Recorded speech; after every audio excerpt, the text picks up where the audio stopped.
I've run down quicker things than I can describe to you, and I have outrun quicker things still, and for the whole of my life I believed that the order of the world was settled by velocity. I was wrong. I am setting this down because the assessment record requires a quarry's account, and because I no longer trust the cadre to write it honestly. They will reduce what happened to a curve on a chart. I want at least one true sentence to survive somewhere, written by the one who ran. My name is Veil and Tear. I am first runner of the Vash Clade, which on my world is not a boast but a measurement.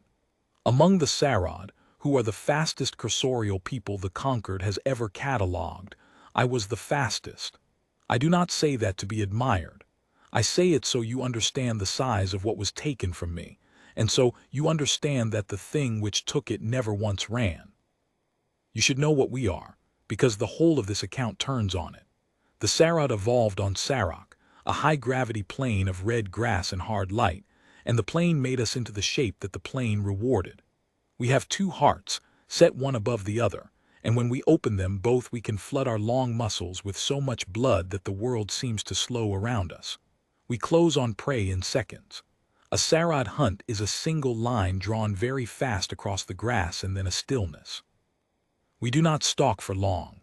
We do not wait. We are not built to wait. Our whole craft is the burst, the moment the distance collapses and the quarry's legs are still trying to understand that it has already lost. I had killed and run and won my entire life inside that craft.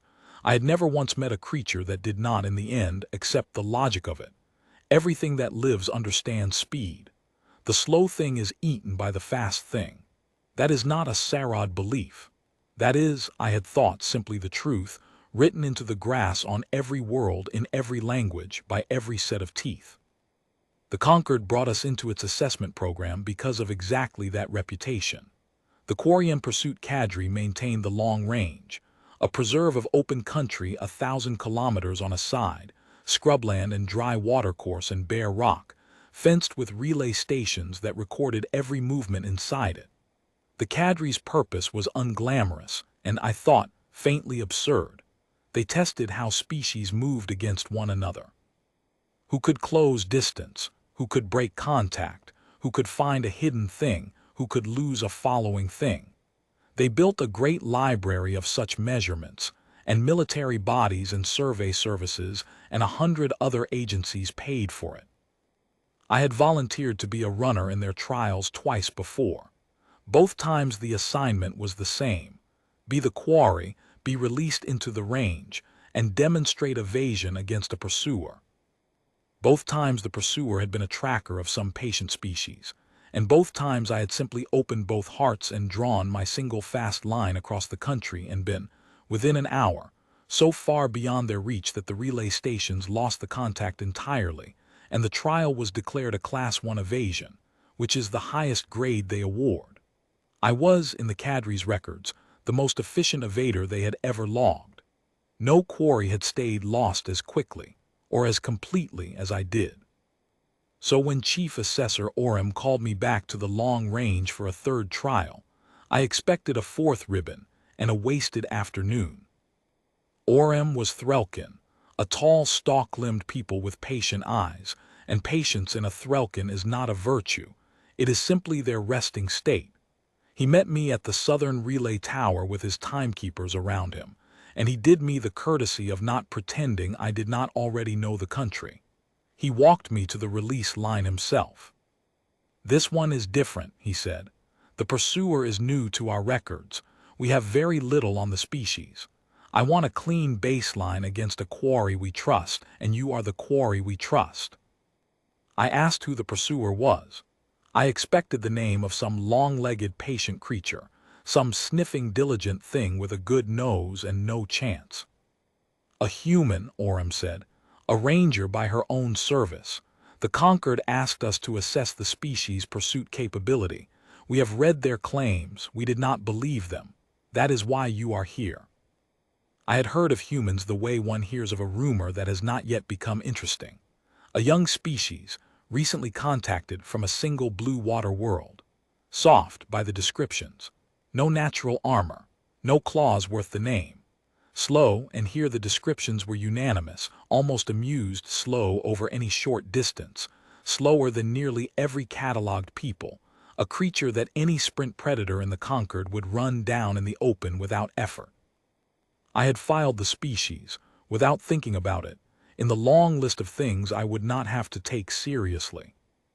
So you can imagine that when Orem told me my pursuer was a human, I felt the particular flatness of an insult that is too small to answer. I had been brought across 40 light-years to be chased by the slowest people in the known catalog. I thanked the chief assessor for his confidence, and did not bother to hide that I thought the trial beneath me. He looked at me for a moment with those patient eyes.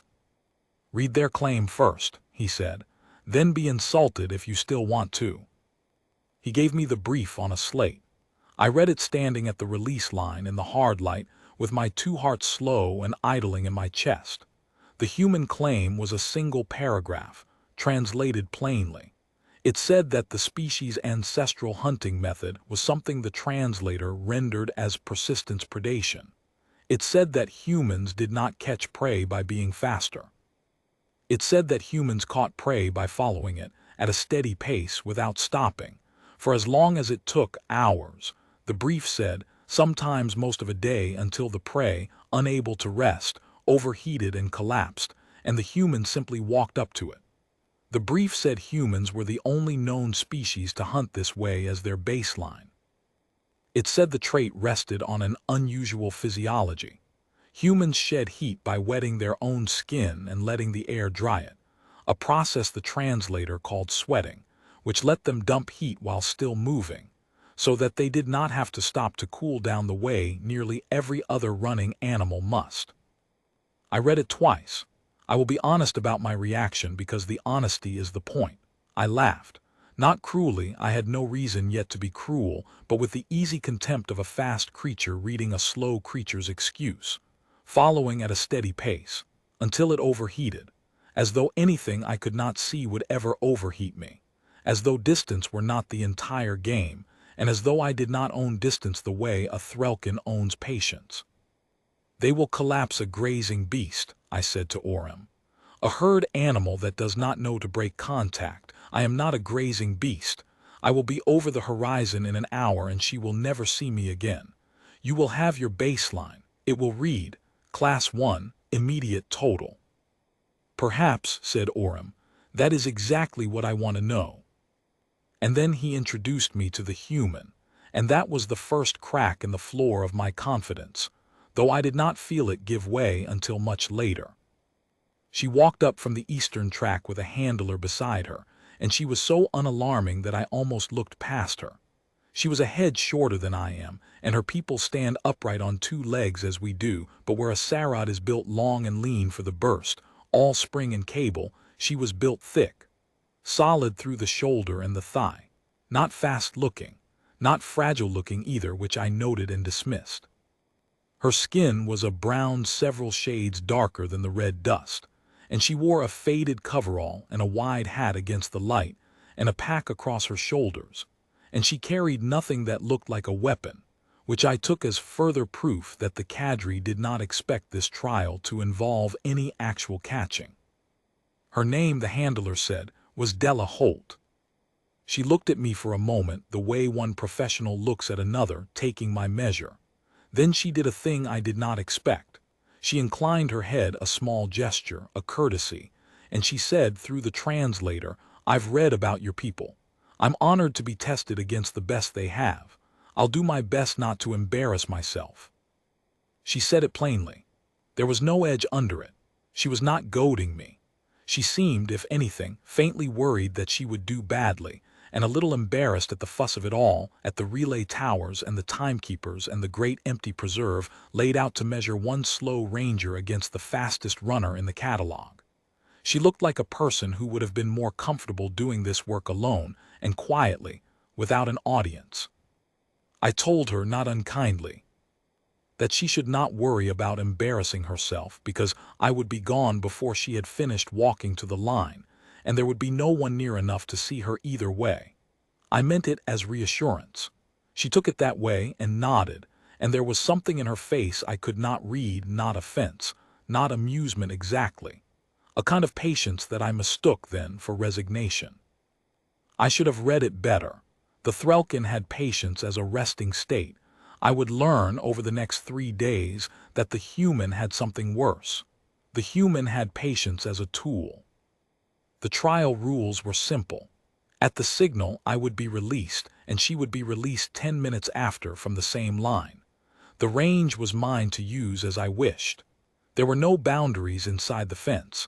I could go anywhere, hide anywhere, double back, climb, ford the dry rivers, do anything a quarry might do. The trial ended when one of 3 things happened. She made physical contact with me, which would be scored a successful pursuit, or I evaded contact for 90 hours, which would be scored a successful evasion and would, the cadre noted drearily, set a new record for the range, or either of us signaled to end it. We each carried a beacon. The relay stations would track us both and feed the data to Orem's timekeepers, who would build their curve. 90 hours. I remember thinking the number was almost comically generous. I had never needed more than one to disappear. The signal came at the 3rd hour of the morning, in the flat red light, and I opened both my hearts and I ran. I want to describe to you what it is to run as a Sarod, because you must feel the size of what I had in order to feel the size of what was not enough.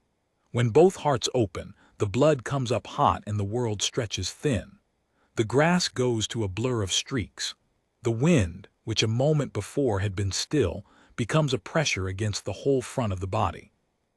The long muscles of the thigh and the back fire in a rhythm so fast it is not a sequence of strides but a single sustained note, a hum in the bone. I crossed the first ridge of the range in under a minute. I dropped into the dry watercourse beyond it and ran the gravel bed for kilometers, where my prints would scatter and mean nothing. And then I came up the far bank and crossed open scrub on a long diagonal that no tracker could have predicted. And I ran, and the hard light wheeled overhead. And behind me there was nothing, and nothing, and nothing. By the time my hearts began to ask me to close one of them and let the heat bleed off, I learned this later, from the cadre's own data, 51 kilometers between myself and the release line. 51 kilometers in a little over 2 hours. The human, in that same time, walking, had covered perhaps 11. 40 kilometers of empty country lay between us. I had won. I knew I had won. The only question was how the cadre would phrase the record. I climbed a low rock shelf where the wind ran cool over the stone, and I let my second heart close, and I cooled. This is the thing you must understand about a sprinter, about every sprinter on every world. The burst makes heat. Enormous heat all at once, dumped into the body by muscles working at the edge of what muscle can do. We are built to make that heat and then to stop and shed it. The stopping is not weakness. The stopping is part of the design. A Sarod runs in a line and then rests in the shade with both hearts wide open and the long muscles trembling and the heat pouring off the skin into the air. And while we rest, we are useless, and we have always been able to afford to be useless, because the thing we were chasing was already dead, or the thing chasing us was resting too. Every fast creature I had ever known rested. The rhythm of the world was burst and rest, burst and rest. The grass had taught us all the same song.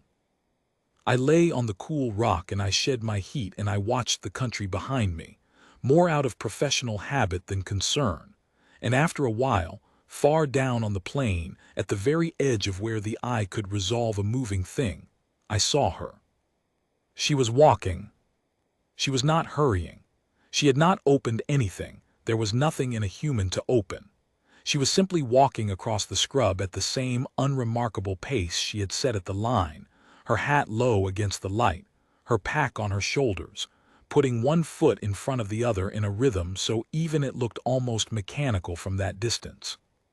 She was 40 kilometers behind me and she was walking toward me at the speed of a person crossing a field, and I felt nothing at all, because 40 kilometers is 40 kilometers, and a walk is a walk, and I had 2 hearts and she had her slow, soft legs. I rested another hour, until the heat was fully out of me and the trembling had stopped, and then I rose and ran again, not as far this time, because there was no need 15 kilometers, an easy gout of speed, and I was over another ridge and into broken country where I could lie up properly in the shade of a rock overhang and wait out the hot part of the day. The gap after that run was better than 50 kilometers again. I ate from my ration. I slept. I want to be precise about the sleeping, because the sleeping is where it began, though I did not know it. A sarod sleeps hard and short. We are built to drop into deep rest quickly and surface from it quickly, because on the plain you cannot afford a long, unconscious stretch with predators about. I slept perhaps 4 hours under that overhang, in the heat of the day, with my beacon quiet beside me, and I woke as I always wake, all at once, fully present, and I looked down across the broken country toward the plain. And she was there. Closer, not close, many kilometers still, but closer than she had been when I lay down. She had not stopped. While I slept through the hot hours under my rock, doing the sensible thing, the thing every creature on every world does, she had walked through them. She had walked through the worst of the heat that drives every sane animal into shade, and she had closed the distance I had bought with my second run, and she had closed part of the distance I had bought with my first, and she was still walking, one foot and then the other, and her shape wavered in the rising heat off the rock, but it did not slow. I felt the first thing then. I will not call it fear yet. It was smaller than fear and stranger. It was the feeling of a sum not adding up. I had run 51 kilometers and then 15 more. She had walked. The arithmetic of it was absurd. And yet there she was, and the gap which should have been growing forever had shrunk while I rested. I told myself the obvious thing. She had gotten lucky on my line. She had cut a cord across one of my diagonals. The relay data would later tell me this was not true, that she had not in fact taken any clever shortcut, that she had simply followed my actual track, every meter of it, the gravel bed and the diagonal and all, and had still closed the gap, because while I had spent 6 of the last 8 hours motionless, she had spent 0. But I did not have that data yet. I had only the sight of her, walking in the heat that should have stopped her, and the small wrong feeling in my chest. I got up and I ran. I ran harder this time, and longer, both hearts wide, a real burst, the kind I would use to take down genuine prey, and I poured 40 kilometers into the afternoon, and I did not let myself feel the small wrong thing while I did it. When I finally pulled up, gasping with my heart's hammering and the heat sheeting off me so hard the air above my shoulders shimmered, I was, I am sure of this, more than 70 kilometers ahead of her. 70 kilometers. A morning's flight for me. 2 days of walking for a soft, slow thing on 2 legs. And I could not rest. That was the cruelty of it, and I did not understand the shape of the cruelty until that moment, standing in the long evening light with my body screaming for the shade and the stillness it was built to demand. I had made an enormous amount of heat. My design required me to stop and shed it. Every fiber of me wanted to lie down, but if I lay down, she would walk. She would not stop. She had shown me she would not stop. And the heat I needed hours to shed, she shed as she moved in that strange wet way her people had, the skin going slick and the air drying it and the heat leaving her without her ever once breaking stride. She did not pay for her motion the way I paid for mine. She did not have to choose between covering ground and cooling down. She did both at once. She had broken the bargain that the grass made with every other running thing, and I had not known the bargain could be broken. And now I stood in the evening with my body on fire, and a slow, soft creature 70 kilometers behind me, walking. And for the first time in my life, I could not afford to rest. I rested anyway. I had to. A body can refuse you. I lay in the shade of a thornbrake with my heart open and the heat pouring out, and I hated every minute of it, because every minute of it was a minute she spent walking toward me. And I lay there and I watched the dark come down over the range, and I did not sleep well. The first night taught me the rest of the lesson. I had assumed without thinking that the dark would help me. Everything rests in the dark. The plane on my world goes still at night. Even the great pursuit is a daylight thing. I had assumed she would lie down somewhere in the scrub and sleep, as any reasonable creature sleeps, and that I could use the night to put real distance between us, to run cool in the dark, with no sun to overheat me, and finally restore the enormous lead my body's need to rest kept eroding. She did not lie down. I learned this from the relay data afterward, and it is the single fact in the whole record that I still cannot make peace with. Through the first night, while I slept 3 hours and ran 2 and slept 2 more, Della Holt walked. Not the whole night, even she slept. The data showed in 2 short stretches of perhaps 90 minutes each, curled in the scrub and then up again and walking.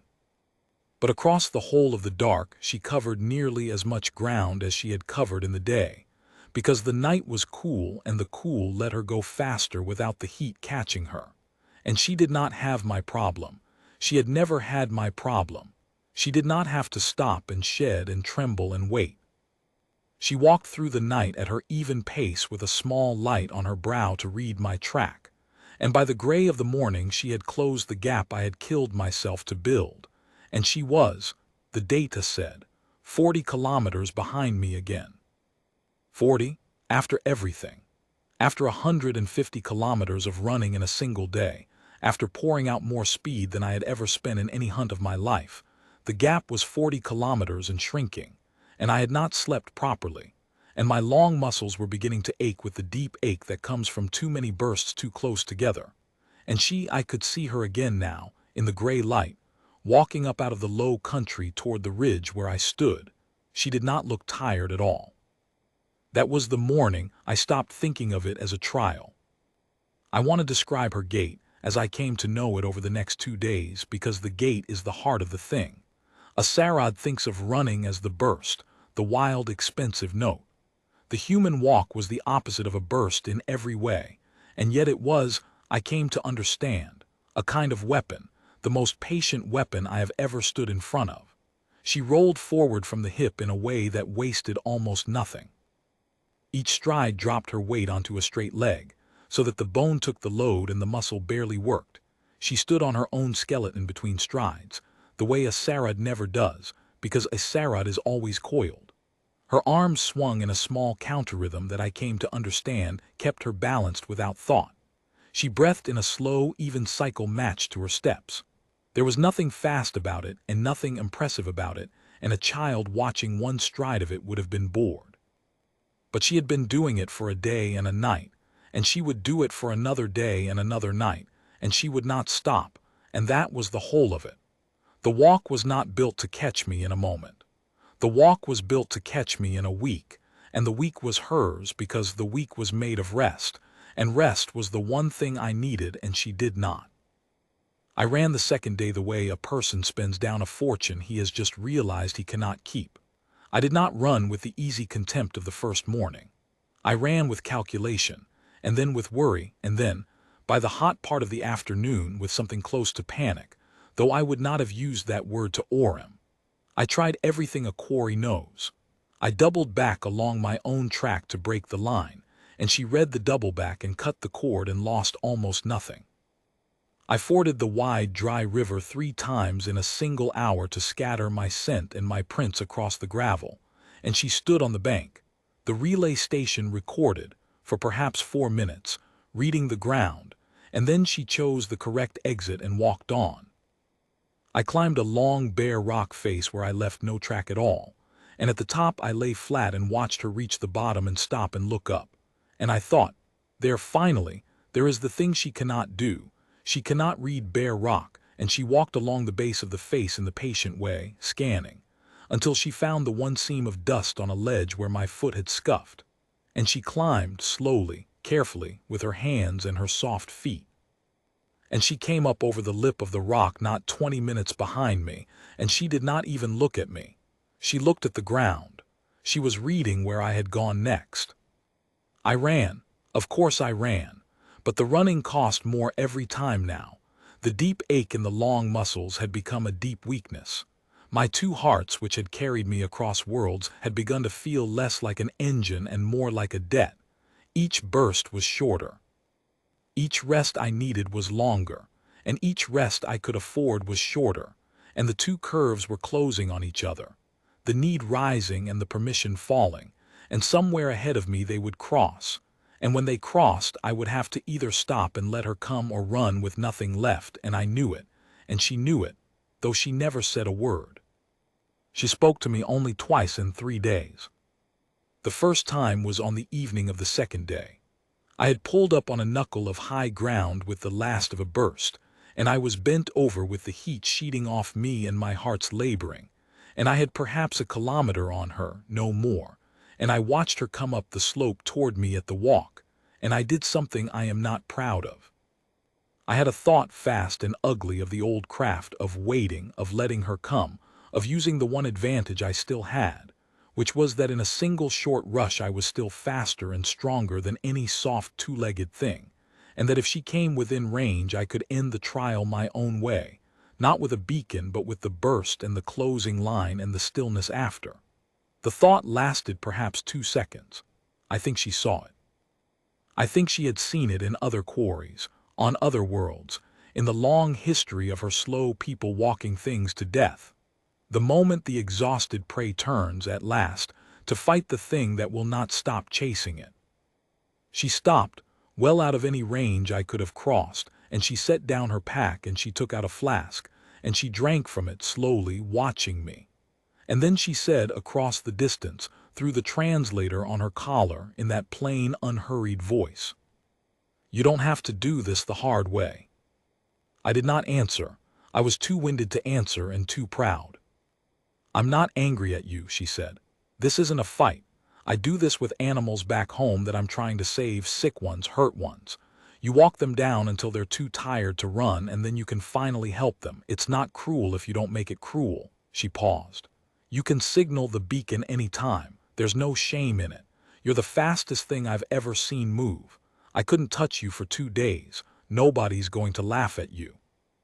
I told her when I had the breath that the Sarah did not signal, that a runner ran, that I would run until the trial ended one way or another. She nodded slowly, and there was no triumph in it, none at all. There was something that I can only call sorrow, the sorrow of someone who knows exactly how a thing is going to end and takes no joy in it and cannot change it. "All right," she said, "then I'll see you tomorrow." And she shouldered her pack and she walked. Not toward me, past the line of me, onto my track, reading the ground in the failing light, and she walked on into the dusk and left me standing on my knuckle of rock with my heart's hammering, and the heat pouring off me and the whole enormous machinery of my speed reduced, by a soft creature with a flask of water, to a thing she would see tomorrow. I broke that night. I will say it plainly because the record should have one plain word in it. I broke. Not my will held longer than my body deserved. My body broke. Somewhere in the small dark hours of the second night, running a cool stretch of plain that should have been easy, both my hearts faltered at once. A thing that had never happened to me, a thing that does not happen to a healthy Sarod, and I went down in the grass and lay there with the stars wheeling overhead and my own pulse roaring in my skull, and for a long time I could not get up. The debt had come due. 3 days of bursts with too little rest had emptied something in me that does not empty, and when I finally got to my feet I could not run. I could trot. I could stagger. The great note was gone. The hum in the bone was gone.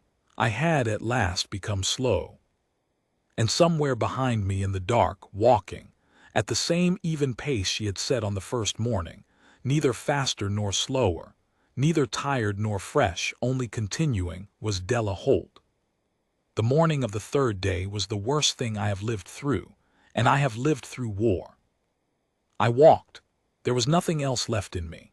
I walked across the open country in the gray light, on legs that had carried me across worlds and now could barely carry me across a field, and I knew that she was walking too, somewhere behind, at exactly my pace or a little better, and I understood for the first time, fully, in my body and not just in my mind, what the brief had meant by persistence predation. It was not a method of catching. It was a method of waiting that moved. She had never needed to be faster than me. She had only needed to still be going when I stopped, and everything stops. That was the thing my whole fast life had hidden from me. Everything that bursts must rest, and rest is a kind of stopping. And she did not rest the way I rested. She dissolved her rest into her motion, a little sleep, a little water, and on and on. And the only creature in the catalog who could do that was walking up behind me through the gray dawn. And I could not get away from her, because you cannot get away from a thing that does not stop.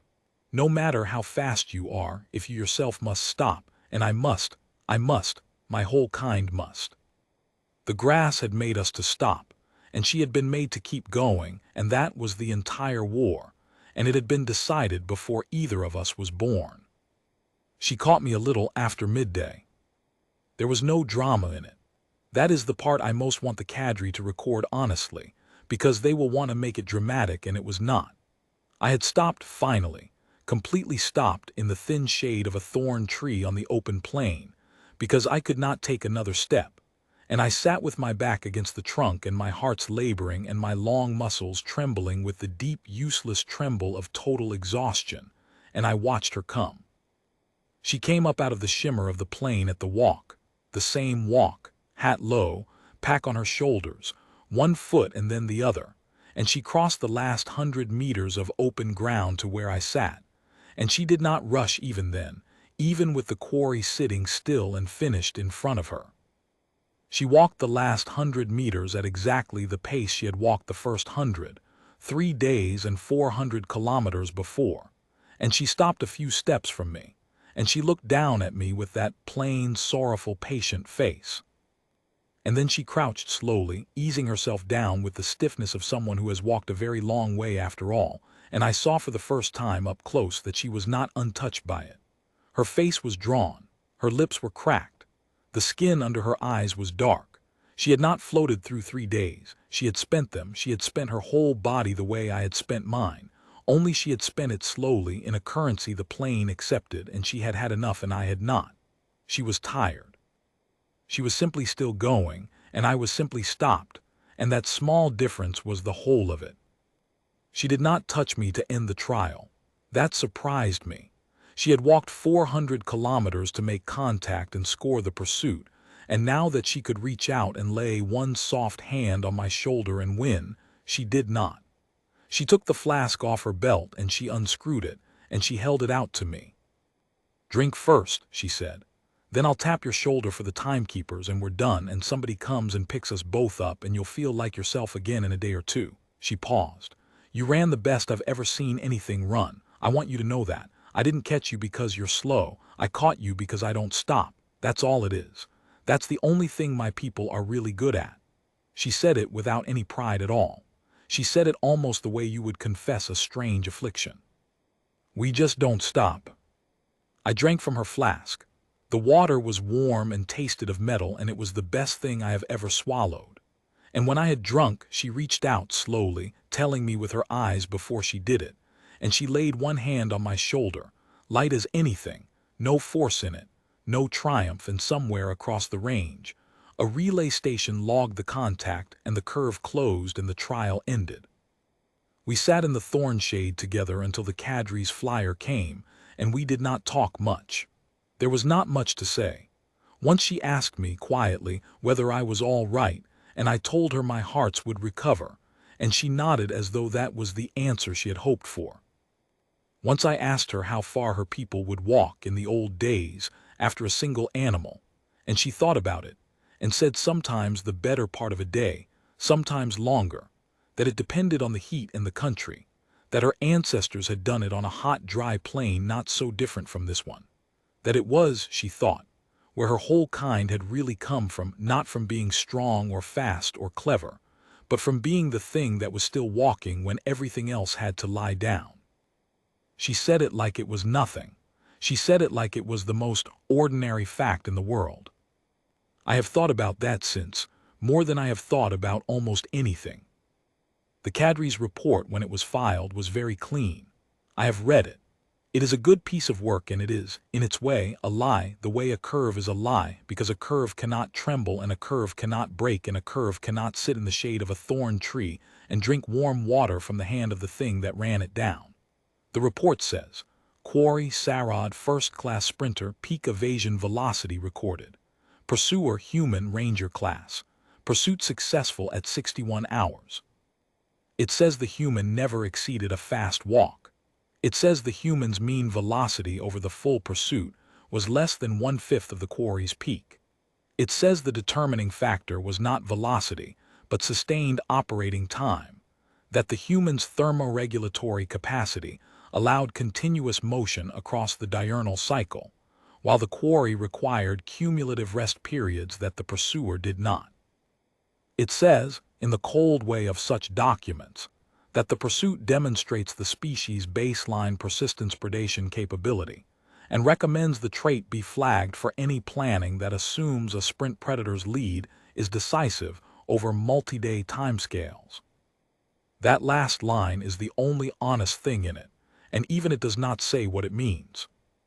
What it means is this: I was the fastest creature in the catalog, and a slow, soft thing from a water world followed me across 400 kilometers of open country at a walk, through 2 nights and 2 days, drinking warm water, reading my track, never once running, and at the end of it she crouched in the shade and offered me her flask before she touched my shoulder, because she was not angry and it was not a fight and she did not make it cruel. And I understood sitting there that my whole life I had been measuring the wrong thing. I had measured how fast a body could move. I had never thought to measure how long. And the human had built her entire kind, her entire fearsome, quiet kind, around the second measurement, the one nobody else thinks to make, the one the grass forgot to teach the rest of us. They do not catch you in the first hour. They were never trying to. They catch you on the 3rd day, when you have finally, sensibly lain down to rest, and you look up and they are still coming. I have run down quicker things than I can describe. I have outrun quicker things still. None of it matters. The grass made the fast things, and the fast things eat and are eaten and rest in the shade, all of us. The whole catalog burst and rest, the old song. Except one. Valentere, first runner of the Vache Clade, filing this so that the curve is not the only thing that survives. If you are ever the quarry and the thing behind you is a human, do not run. You will only teach yourself how it ends. Sit down in the shade while you still have water to share and wait for her and drink what she offers you, because she will offer it. She is not angry. She is just still walking. That is all they are. That is all they have ever needed to be.